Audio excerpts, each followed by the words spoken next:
3, 2. Thank you, Karen. We're very happy to have with us today Dr. Naseer and Dr. Nadim Rouhana, both men of Palestinian origin.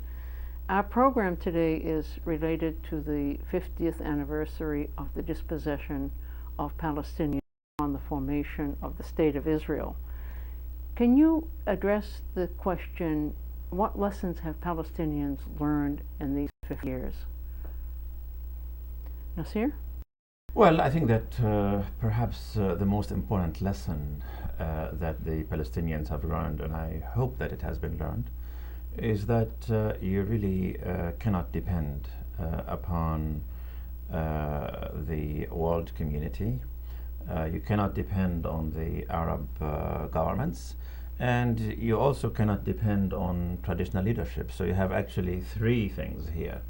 In the beginning, from 1948 through 1967 and beyond. I mean, I think that there were hopes there that there'll be redress of the grievances, and that this redress will come about through the United Nations, through world public opinion. But I think that by 1967, it became quite well known that this will not materialize. Mm-hmm. I think also another lesson is that the Arab governments, the Arab diplomacy, Arab armies were going to contribute to the redress. That did not happen. And beyond 1967, the Palestinians established their own leadership, which was sort of an indictment, I think, of the previous program, and launched what they called an armed struggle that produced basically a diplomatic struggle, which created, I think, an illusion that we have arrived, that there's a global consensus behind an independent state. But in fact, that was really the result of a sort of a quid pro quo. Mm-hmm. I mean, the Arabs said, scale down your program, your ambitions, and in return we will give you support, money and diplomatic support. That also, I think, should be a lesson now, that even that approach, which was supposed to be a uniquely Palestinian solution, a rejection of the Arab, solution, that did not materialize. And therefore, I think it's really time to begin to look at other approaches, other modalities that are going to be perhaps rooted in the people. I mean, the PLO was never rooted in the people. Its programs have never been debated. We paid lip service to the democratic secular state. And I think that the Palestinians are now in need of defining what it is that they really want, is their program. Mm-hmm. So I think that's an important lesson, is that these three things did not work, and that there is now an opportunity to rethink, to come out with a new thinking and to develop a new consensus. Nadim, from your point of view, especially as a Palestinian citizen of Israel, how do you see the 50 years? What have been the lessons, and where do you think the direction should go? Well, if I talk as a Palestinian who's a citizen of Israel and try to generalize to all the Palestinian people and all Palestinian communities, I think it would be very important to see that what Israel represents, and to think how to counter that political and ideological representation. And what Israel represents is an exclusivist ideology that believes strongly in a state that exclusively the property of a people, the Jewish people, citizens of Israel and non-citizens of Israel, denying sometimes the mere existence of the other, and willing to take advantage of the other, to dismiss the other, deny the other, and expel the other.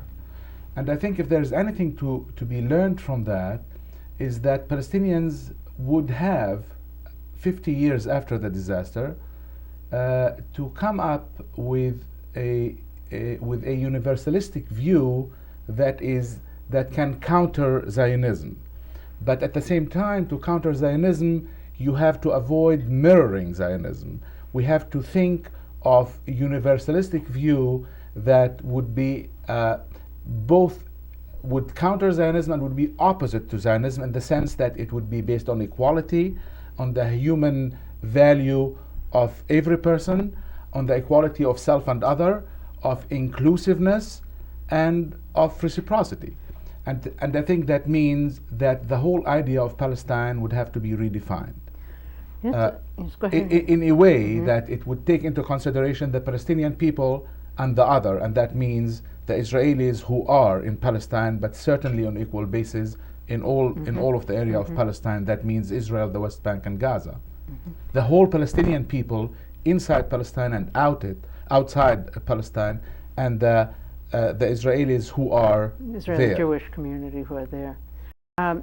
You're both talking about now a new effort, in a sense, a new way of looking at things, and it focuses on a universal and humane approach.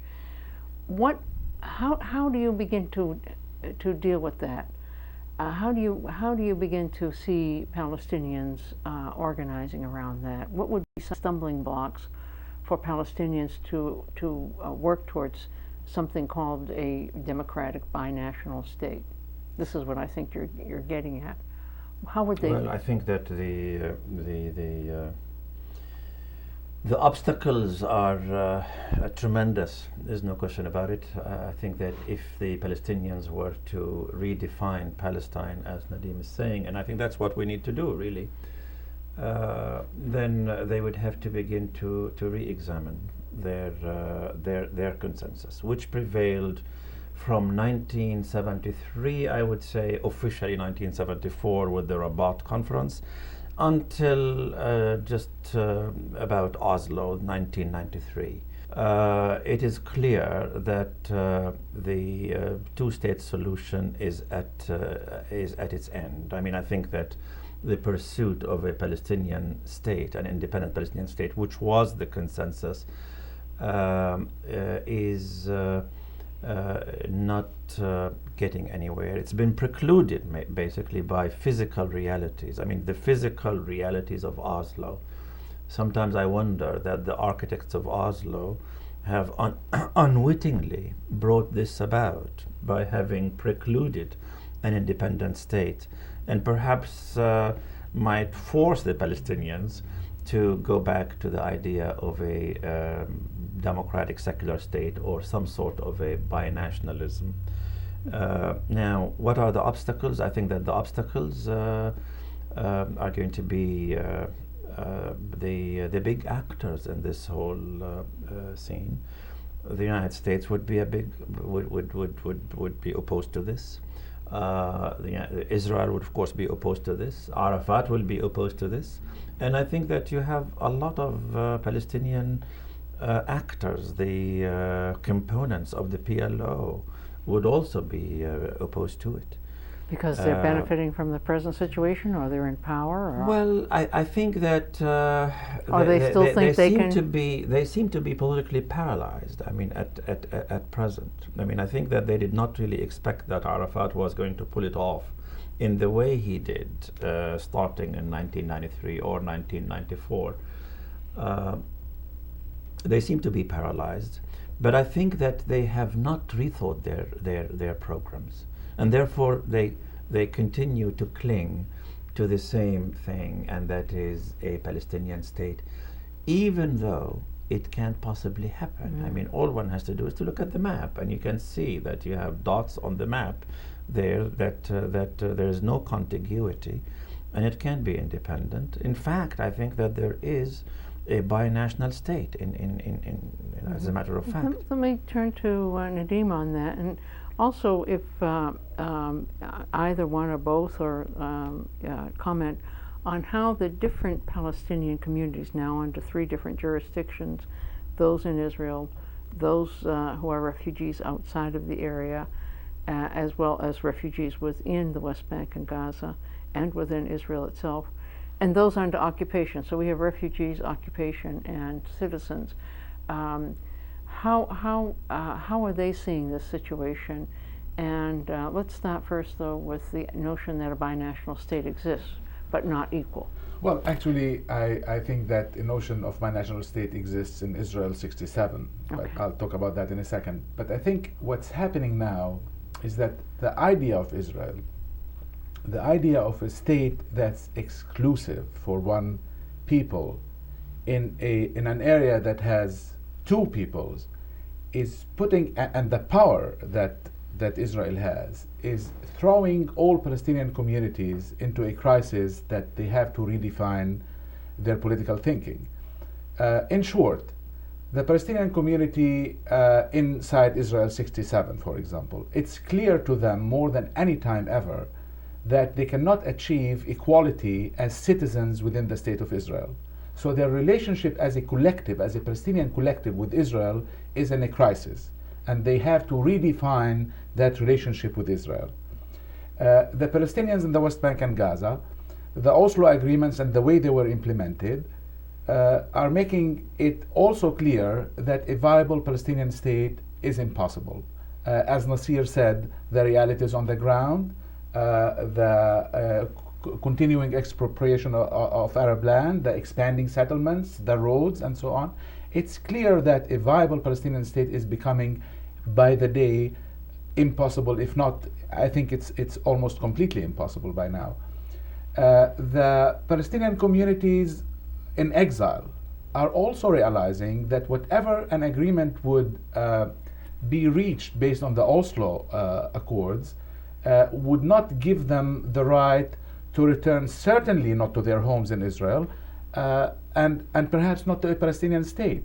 So all three communities are in an existential political crisis from which they have to redefine things. And I think one way to redefine things is the idea of binationalism, taking the reality on the ground and putting it in a political universalistic vision that we have to take not only by default, I mean, not only because we are in a crisis, but also because this is the right thing to do. This is the human thing to do. Calling for equality, calling for two nations living in one land, taking self and other into consideration, I think is the human thing that many of us would be willing to promote and to struggle for and to call for and to be activists for. Do you agree with this, Naseer? And if so, and this is addressed to both of you, what is it that would have to be done? I mean, never mind the problem of recreating the Palestinian people, but obviously there are big powers that have an interest in the area. How would one deal with these big powers, especially the United States? But first, do you agree with this conceptualization? I totally agree with what Nadim said. I think it was put very well. There's obviously a common denominator between the three communities that he talked about. I think that the three of them are feeling that the situation is intolerable and that a way out of it would really be a human solution. Now the question is, the question that you ask is, given the degree of opposition to it, how do you go about it? Is that correct? I mean, that's how do you begin to do that? Well, I mean, if we go back to history, to me, there are really sort of three forms of struggle that the Palestinians were engaged in since over the past 50 years. There was the so-called armed struggle, which was not actually armed struggle. There was the diplomatic struggle, and that I think took on most of the period for about 20 years. And then thirdly, there was the political struggle. The political struggle of the Intifada. The organizing, the creation of popular committees, trying to develop methods of self-reliance. I mean, I think that when you talk about binationalism or a single state based on equal citizenship or equality, full equality, that is something that is probably going to take a long, long time. I don't know if it's going to take 50 years or a century, but we're talking here about a very long time. And I think that the only form of struggle, that is suited for that would be the political struggle. Mm-hmm. I'm not saying that the Palestinians, who are quite fatigued right now and overwhelmed by all these forces, are going to start a new intifada. But I think that I can envision a situation whereby what happened during the Intifada may begin to surface again. But let me interrupt for a minute here and ask how would this political struggle begin to embrace all of the Palestinian communities? And because you're relating here now basically the people under occupation, that a new Intifada, and obviously they're feeling the greatest pressure, a kind of double occupation. But all the communities are in crisis, and the best thing for the Jewish community and the Palestinian Arab community is a state in which they all have equality. But how would you first of all deal with having the different Palestinians begin to develop a common view? They have a common understanding. Do they have a common view of how to proceed? And a second, where are some of the possibilities within Israeli society over the long run, Israeli Jewish society, for some coalition or some effort to work with this?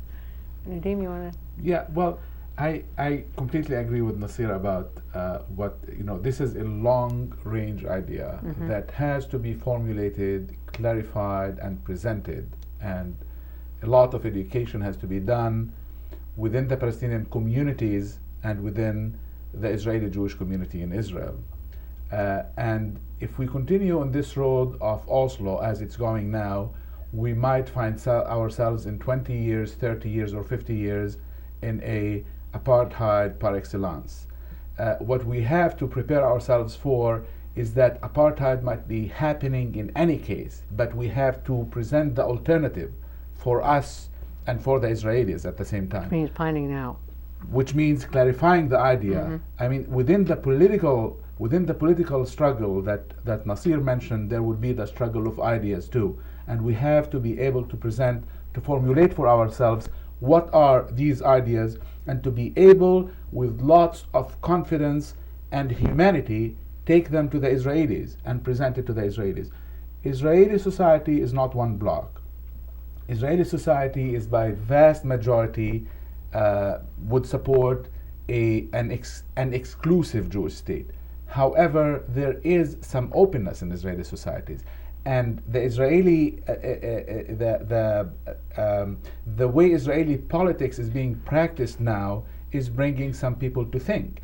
Celebrating 50 years of Israel within Israeli society was based on Palestinian denial, but there are some cracks here and there that show what happened to Palestinians and where the other fits into their celebration, being denied, being excluded, being occupied, being denied equality, being exiled, and so on. So there are some cracks within Israeli society who, if we are able to present them with this view, we might have some supporters. We might have some people to work with, because after all, an idea for two would need two to support. Yes, of now, course. of course, Israeli society also enjoys the privilege of being the powerful, and enjoys that on more, on the level of resources, of free and cheaper land, and all the resources you can think of. But we have to be able to present them with the moral dilemmas, more than one, of Zionism, the way it's being practiced, and Zionism as an idea, actually, whether it's practiced this way or any other way. It has within its core this idea of exclusivity, dominance, settlement, colonialism, and so on. We have to be able to present that in a way that they can see, and in a way that they can see us, what they are doing to us, and and be able to sometime look at the mirror and see themselves in the mirror and see what they don't like about themselves. You're doing a study. Recently, they've been showing this film or video series on Israeli television called Takuma, which in many ways exposes the Nakba. And yet there has been so many areas of denial or some ability somehow to live with that kind of problem. You're trying to explain this. Well, actually, I'm trying to see how people can really live with the contradictions of basically denying the other, taking the property of the other without sharing it with them, and with the contradiction of calling Israel a Jewish state and at the same time democratic state. Mm-hmm. And of course, you need a lot of political institutionalization and power, like the army, the institutions, the Jewish agency, mm-hmm. and so on, in order to make that a reality. But at the same time, you also need a lot of psychological processes for the individual and for the group to be able to cope with that and call themselves at the same time, have the self-image of being a democratic society, and actually sell it to the whole world as the only democracy in the Middle mm-hmm. East. So it really takes a lot of self-conviction, and they have that self-conviction as quote-unquote democracy, but that's really based on some psychological illusions. And what I'm trying to do is to examine these processes mm-hmm. And how they, what kind of logic or psychologic, mm-hmm. if you want, they use in looking at this contradiction between being a state that is exclusive and not giving equality to the other, and by calling themselves also a democratic and state. How do they live with this contradiction, right. in essence? And the more the more the revisionists, or the so-called revisionists, actually the ones who are telling more of the true history, come out with information, the more the contradiction comes out. Yeah, I mean, this is an uphill task, there's no question about it, but I don't think that mm-hmm. the obstacles are insurmountable. It seems to me that the Israelis have really addressed this issue more than we have, from what I see, mm-hmm. what I'm observing. I mean, I don't think that the idea of a single state is on the active agenda in our civil society, but I think that it has to be placed on the agenda. Particularly, I mean, if you take, for example, the refugees in Lebanon, who are suffering a double and maybe triple oppression now, also in Lebanon and elsewhere, not just in Lebanon. Just no civil rights, no basic rights whatsoever.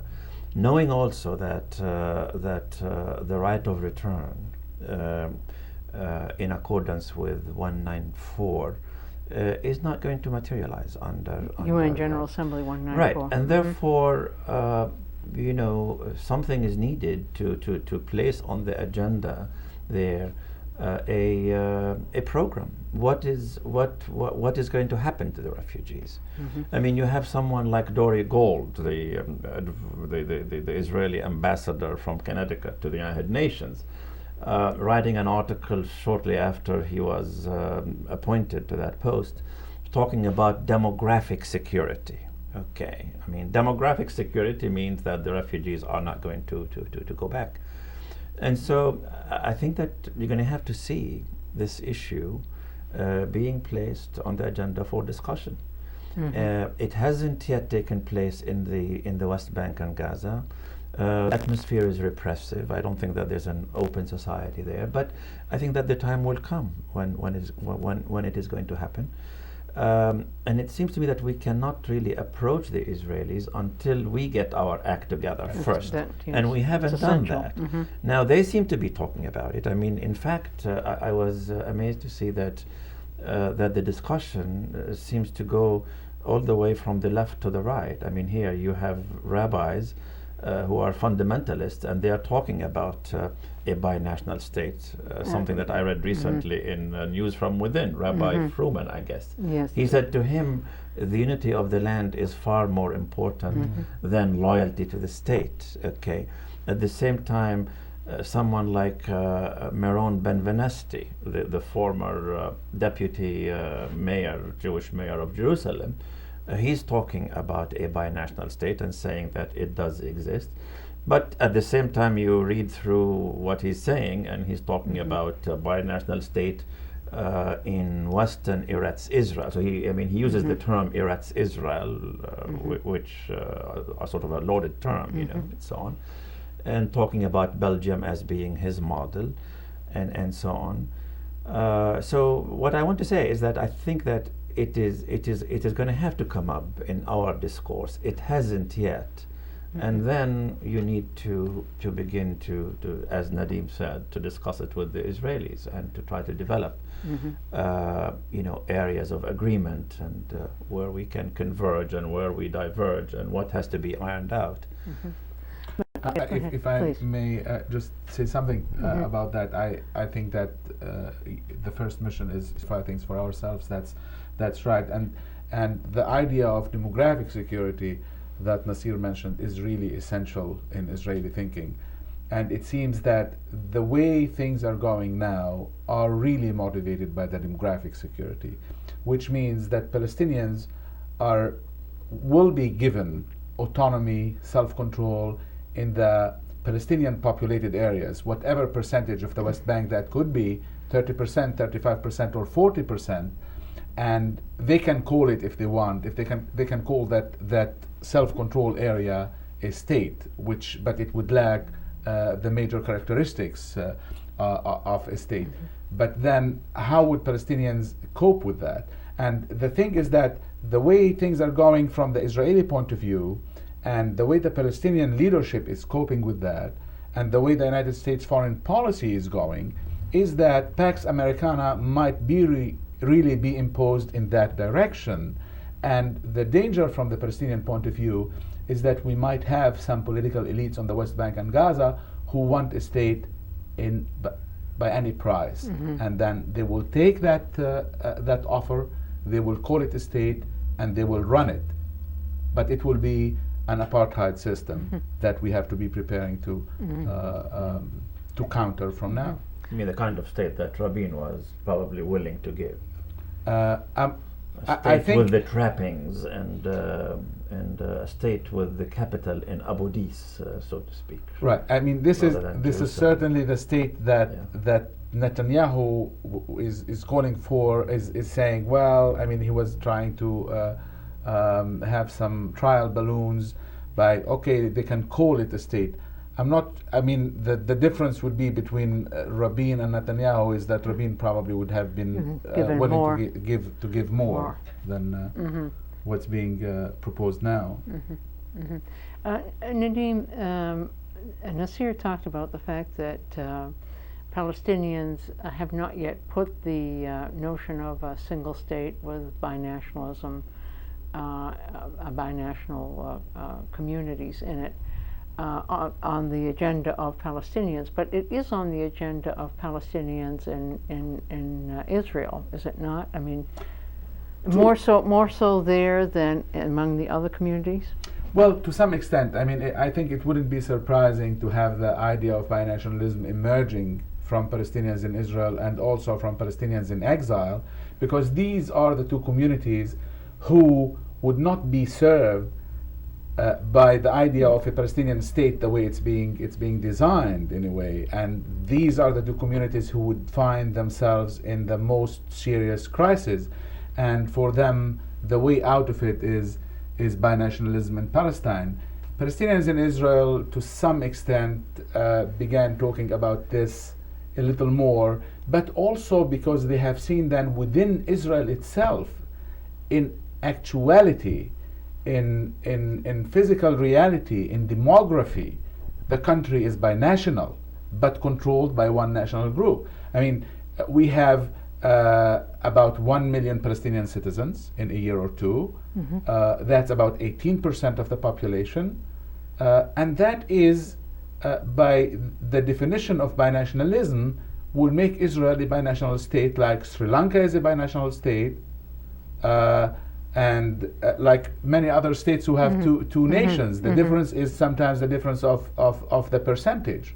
So the reality is that the demography, the geography, the physical reality is two peoples in one country, but that one country is dominated exclusively by one group. This is why Palestinians in Israel began talking about this idea of binationalism, and certainly they would like to see the other Palestinians joining in that, because then you have more parity in demographic terms, which would make the idea of binationalism more realistic, in the sense that it will make the Jewish Israeli population think about it more seriously. Except that, of course, they are aware of that, and this is why they want to keep the Palestinians in the West Bank, the population itself, in self-control, and if they want to call it a state, they will call it a state, but then they will be separated from the other Palestinians. Do you agree with that, Naseer? Yes, I do entirely. Yes. I was thinking about if I can go back to your original question about lessons, and we talked about lessons.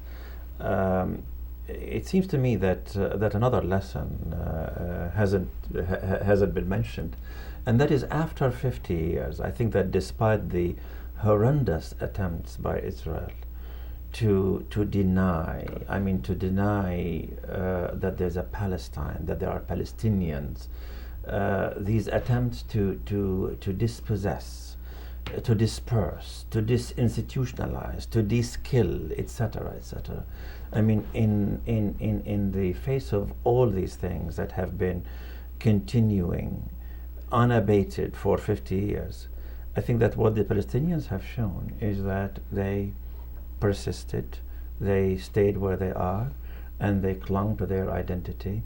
And it is a very important lesson, it seems to me, that when they're fighting perhaps one of the strongest adversaries that they could possibly have, a colonial settler regime on the eve of the 21st century now, and the Palestinians are standing up and refusing to do what the Israelis want them to do, basically, and that's to disappear.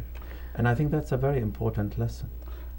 Indeed, I think this is one of the major lessons, and I think it's a major achievement for Palestinians. I mean, although it's a little on the negative, but it is the mere existence and steadfastness of Palestinians also in the refugees camp, and also not forgetting their identity, and those in Israel and the West Bank.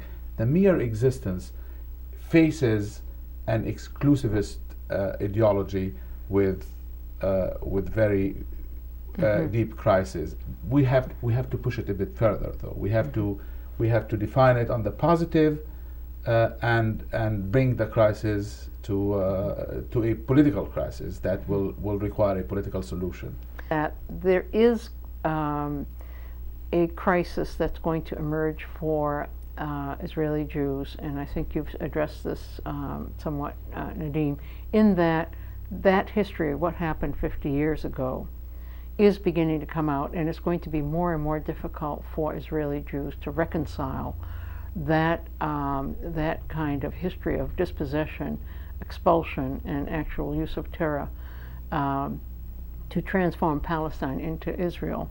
That's a crisis of conscience that, while they may go through all sorts of exercises to try to deny it, it's going to confront them. So they're going through one crisis. On the other hand, Palestinian communities, more so in the territories and in the diaspora, have gone through a period of despair where they're unable to move very much in the territories. They're in Lebanon, we know the refugees are in dire straits. In Jordan, they're under severe observation, and there are even some beginning efforts to try to absorb them. In Syria, as you know, they live physically well, and yet they're people who are still needing to define their identity. So given the need for one to begin to start anew, i.e. the Palestinians, and the others beginning to question, but not at a very large level, their contradiction, where can these two things begin to meet? I mean, when do you resurge, and when do they have enough of a crisis to begin to? Well, I think, I mean, again, in the long run, in the realm of ideas, binationalism would be the political arrangement for these two crises to be resolved. Israeli society, though, is very diverse, and I think one reaction would be to, okay, let's examine what happened, but another reaction would be, let's repress it more, because it's emerging and it's frightening. And if it's emerging and it's frightening, we want to deny it even further. And indeed, the debate in Israel about the Yes. TV series reflects that very well. Some people are willing to look at it and examine it, and some people represented by the right wing and the intellectual right wing and so on, which is a large part of the society, wants to repress it. I mean, as you know, there were also calls for prohibiting the whole series from being presented on Israeli TV because it's quote unquote Palestinian propaganda. Why should we present the other's point of view? So they want to repress it even further, not hear it, they don't want to listen to it, they want to deny it even further. It's not going to be easy, I think. I mean, people who are privileged do not give up privilege very easily. In South Africa, there was an international boycott. The country was in economic, there was economic pressure, and in Israel, it's not even close to that. There is a lot of, it's the 16th country in terms of standard of living. It's European standard of living. There's a lot of American aid, and there is no. There might be some existential need here and there to deal with the dilemmas, but there is no material need to deal with it. Yeah, to deal with it, because no one's really threatening them. What would you both anticipate in terms of getting the Palestinian Act together? How would you envision or begin to envision what this state would look like? And there are many ways that it can be developed. I mean, lawyers can tell you different sorts of ways, but let me just point out one sort of thing I'm thinking about. If one were going to have a democratic state with two nations, and which you allow people to have their identities and their right to their culture, their religion, even to private schools, for example, but to have one government. I'm just offering this as a potential thing.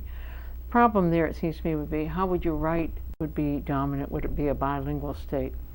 If you had a binational system in which they each had separate sort of governments and there's some sort of federation, then would it disintegrate into a Lebanon?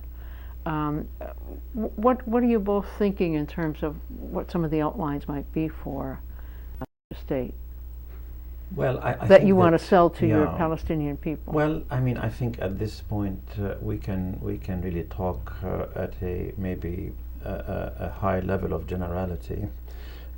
Because the idea has to be discussed within the Palestinian body politic. It's being discussed in Israel, then they have to discuss it together. But I think that there has to be certain guidelines. I mean, there has to be some basic principles, a sort of irreducible minimum, so to speak. Because, as I mentioned before, I mean, you have right-wing forces in Israel who are buying into the idea of binationalism. It seems to me if a single state or the idea of binationalism is going to be an alternative to the present intolerable conditions of inequality, then I think that it would have to be based on the principle of full equality. Political equality as well as economic equality. I mean, you have to have equal access to resources, equal access to land, equal access to water. It's not enough to say that the Palestinians have their government, that they run their schools, etc., that the Israelis have theirs, and then you have a central government to take care of the common things. But if this is to happen, And if it is to be based on human rights, I think that the very character of the Israeli state would have to be examined. I mean, a certain de-Zionization has to take place. I mean, something like the law of return, for example. How can you have a law of return which says that any person who happens to be born to a Jewish mother can become automatically a citizen of the state of Israel? I mean, all of these things have to be re-examined. So it seems to me that it would have to be really based on at least the concept of equal citizenship. That is very important. Then whatever peculiarities and cultural things and subculture, these will have to be taken care of, and they become procedural matters. But I think that the basic principles of equality to every single human being in Palestine/Israel has to be the axiom. And from there we begin to work out procedures. Based on this principle of equality and equal citizenship, one can envision a number of political models that the idea of binationalism can take. One is two nations in one country, and the country belonging to the two nations, so that in addition to equal citizenship, there is also collective rights. So Palestinians will preserve their own identity, and Israelis will have their own identity. And then there will be a coalition between the two groups to have the country equally available to them, as Naseer was saying, in terms of resources, political power, centers of power, institutions, and so on. The other possibility is a secular state, which was presented at some point by Palestinians, but certainly was not. I don't think it was presented seriously and examined and so on. But secular state based on secularism, in which citizenship is the major identity and national identity takes a secondary role. So Palestinians also will have their identity, the Jewish Israeli population will have their identity, but these would not be political identities. Citizenship would be the political identity that's shared for all citizens. So there are different forms and different formats, but once the essential idea of equality without equality as real equality is accepted, then the political form could be negotiated and discussed. What should Palestinians be doing in the immediate? I mean, they, for the most part, people in the different constituencies are responding to immediate pressures. For example, those under occupation are having to deal with the lack of mobility, the lack of jobs, the closure, having a Palestinian Authority that doesn't respond to the needs of people, as well as the Israeli occupation that's there. Those who are in the camps, especially places like Lebanon, are having a very difficult time just existing, and whose life are quite tenuous. Those within Israel may have a better standard of living in so many ways, have certain rights which they can exercise, and yet increasingly there are some pressures being exerted on them. And I think some of the demonstrations around Land Day and the Nakba among the Palestinian population seem to me to be expressing some of the frustrations, particularly with regard to the land arrangements. As you know, state lands have been transferred to the Jewish Fund because state lands might have been available to Arabs, and in order to preclude that, they've been transferred to the Jewish Fund to benefit Jews only. So there is a kind of encirclement going on. So each one is under duress. What is the what can be done in the short term to begin this process of getting your act together, so to speak, and then obviously one is building for the long term? In the short term, I mean, how do we proceed toward this? Unfortunately, the reality is that the pace is being set by the diplomatic actors who actually are doing, who are actually acting. and not doing too much diplomacy. And that means that something as serious as this project would have to be suspended. I mean, it would have to be shelved, it would have to be elbowed out, it would have to be suspended, basically, because everybody is waiting for to see if it's going to be 13.1% of the West Bank, which itself 23% of historic Palestine, or if it's going to be 11%, or if it's going to be 9%. I mean, that's what this whole discourse seems to center on. So, I mean, I think that you're going to need to have this get out of the way. I don't think that anything serious is going to go on until this is somehow squared away. We have a deadline here coming, and that is May 5th, 1999. And various sectors of Palestinian society are saying and threatening, not just Arafat, but some of the left-wing, so-called left-wing forces in the Palestinian movement have been saying, well, now we know what to do. That is to say that on May 4th or on May 3rd, 1999, we are going to declare a Palestinian state, an independent Palestinian state.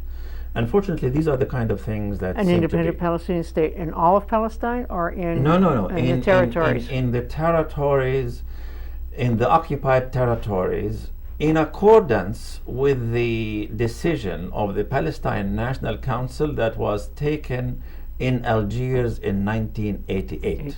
Okay, there are a lot of people in the world who don't remember that, and who, when you say Algiers, what they think about are these terrible massacres that are going on there. And I think that once this is done, perhaps there'll be time to begin to discuss these matters seriously. Because the declaration, in essence, is a second declaration. It didn't work then, and it probably won't work now. I mean, you have a large segment there of the Palestinian who are saying that we have to give Arafat a chance. I mean, you know, he's embarked on this road. He said he will deliver. Let's wait and see if he's going to deliver. Now the talks are going to be accelerated. We'll go to the final status, and we'll see what happens. So I think that this is really deactivating a lot of people. They're in the mode of listening and watching, but not in the mode of beginning to put on the agenda serious proposals.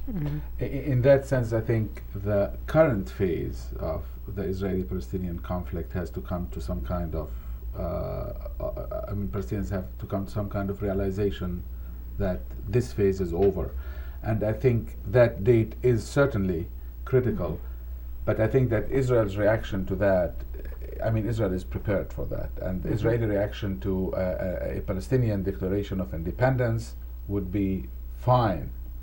This land is ours, and these territories, according to what we see, is yours. And if you want, I mean, they will reject it and so on and scream, but they might let it go, in the sense that if it's in 30% of the West Bank and Gaza, in the most populated area, so they will do the redeployment from their own point of view and have that fixed as the Palestinian state. Now, what kind of state that would be when entry and exit is controlled by Israelis, there's no airport and there's no seaport, right? And the country itself is surrounded, the state itself is by Israeli army.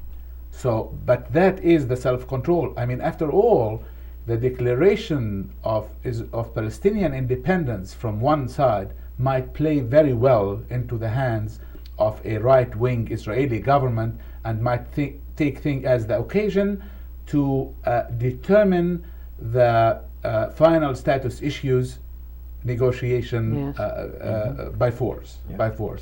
But that is a phase where Palestinians will come to full realization. Right, that's the full realization. And what do we do? What do we do from now? I think that would be the beginning of actual apartheid, in a way. Relieve the Americans actually from having to go public or to pressure for 13.1%, as it would be the 27 plus 3% of the cities, and that's it. But that And would, of course, you know, I mean, now you have more checkpoints between the various villages and towns within what they call Area B, that is under joint control.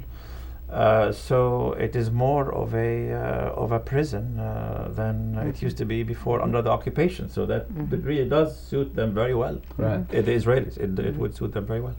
Now, I mean, having said that, in answer to your question of what Palestinians should do, things will go into the end of this phase. But meanwhile, I think, you know, our responsibility is to get as much as possible public support for ideas like the one that was mentioned here, by having Palestinians from all their bases get together, grassroots discuss people. it, Yes. examine it, support it, present it in a humanistic way, universalistic way. Palestinians on the West Bank and Gaza under occupation, in Israel, in exile, under refugees camp, we have to create the conditions for these kinds of meetings between the various parts of the Palestinian people and on all levels. All right. Well, the interview is coming to an end, but I do want to congratulate both of you for engaging in new thought and, in a sense, providing an opportunity to our audience to hear that new thought. Also would like to just point out that the Palestinians are in their homeland. That was Palestine. It is still Palestine for them. And they're staying there, and they're not about to leave. The Palestinians in the West Bank and Gaza, that is Palestine also, and they're not about to leave. The question is the people in exile or in the diaspora, refugees, they retain their identity and their right to return. And with these three components, having this complete identity and hanging on, so to speak, I suspect that even if it does take a long time, Palestinians will be doing a favor not only for themselves, but for the Jewish people as well, to create a really universal, humanistic, binational state. Thank you both for coming. Thank you. Thank you. Thank you.